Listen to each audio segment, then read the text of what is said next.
Welcome to episode 4 of Nonlinear Storybits. In today's episode, since it's my friend's birthday, which is on the 7th of this month, let's take a look at Zhuge Liang, him, and his 7 capture and 7 release of Mantou.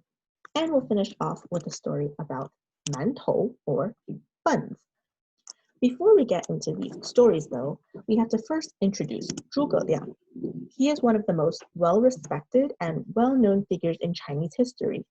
You'd be hard-pressed to find any Chinese person who doesn't know Zhuge Liang. He was a politician, a military strategist, a writer, a scholar, an engineer, and inventor during the Three Kingdom period in the 3rd century. During this tripartite division among China, there was the Wei state, which was up north. There was the Shu state, which is near modern-day Sichuan, and the Wu state, which is near the coastline. Zhuge Liang was the chancellor of the Shu state, and later he was appointed regent of Shu by Liu Bei, who was the founder of the Shu state. When Liu Bei was very ill and was on his deathbed, he knew that his son was not ruler material. And so he told Zhuge Liang, "You're 10 times more talented than Cao Pi, who was leader of the Wei state at that time, and capable of both securing the country and accomplishing our great mission, which was unifying the country. If my son can be assisted, then assist him. If he proves incompetent, then you may take over the throne." Zhuge Liang replied tearfully, "I'll do my utmost to serve the young ruler with unwavering loyalty until death," which he actually did. And so to carry out this commission, he first needed to unify Shu and pacify the southern tribes before preparing for his conquest up north. The southern tribes are in now modern-day Yunnan and Guizhou. At that time in the 3rd century, the Chinese people called people of this area Man Ren, meaning man meaning uncultured or barbaric, and Ren meaning people, so barbarians. The Man Ren or Nan Man tribes are ancient indigenous people who lived in this inland South and Southwest China and are the forefathers of many modern Chinese ethnic groups. Among the Nan Man tribes, there was one person in particular, Meng Huo, who was very powerful, very feared, and a very influential leader. Zhuge Liang knew that if he wanted to fully unite this area, he needed a long-term way to establish peace between the Nanman tribes and Shu. Although brute military force and appointing Shu officials to rule this area may be a temporary fix, Zhuge Liang wanted a true allegiance from the heart by the Nanman tribes. So he wanted to let Meng Huo surrender willingly to Shu. Not long after the Nanman tribes and Shu army had their first face-off, Zhuge Liang easily captured Meng Huo.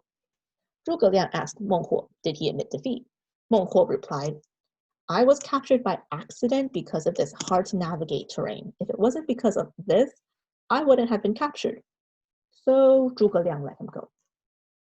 Then after another battle, Zhuge Liang captured Meng Huo again. Meng Huo complained that he lost because he didn't know about the strength of the Shu army. So Zhuge Liang released him again. This capture and release happened a few more times. Meng Huo's excuses ranged from bad luck to complaining Zhuge Liang's military strategies were too tricky, or that it was only because he fell into some traps and other excuses. The 7th time, Zhuge Liang captured Meng Huo and was preparing to release him back to the Nanman tribe again. Meng Huo knelt before Zhuge Liang, ashamed yet also amazed, and swore his allegiance along with all of the Nanman tribe. And he swore that the Nanman tribes would never rebel, and they actually never did while Zhuge Liang was still alive. So this is the story of Zhuge Liang, Qi Qin, Qi Zong, or 7 capture and 7 release, which actually leads us nicely into the legend about the invention of Mantou, or Buns. After the southern campaign was finished, the Shu army was preparing to return home, but they had to first cross Lu Shui, which was a swift and fast-flowing river that defied any attempts of crossing it. When Zhuge Liang called and asked Meng Huo about it, Meng Huo replied that the tradition to pacify the river god, to quell the river down, was to sacrifice 49 human heads. Zhuge Liang did not come all the way down to the Nanman region, go through this whole process of 7 capture and 7 release to try to pacify any violence and future rebellions in this area, only to have to kill 49 more people just to try to return home. So he came up with an idea. Instead of sacrificing 49 men so he could have 49 heads to sacrifice to the river god, he ordered people to prepare 49 batches of dough, fill each with meat, shape them into a head, and throw them into the river to act as heads or tou of man, ren, man people, or uncultured of the barbaric people. And so that's how we actually get Mantou, because man, ren, and Mantou both have the same sound. The word did change though. It changed from the man meaning uncultured or barbaric to this man, which has this food radical, food symbol, since Mantou are food, right? Buns are food. This reference to Mantou is actually also found in the historical Korean drama Da Changjin, or Taejanggun, which was basically my childhood, the Chinese dubbed version at least.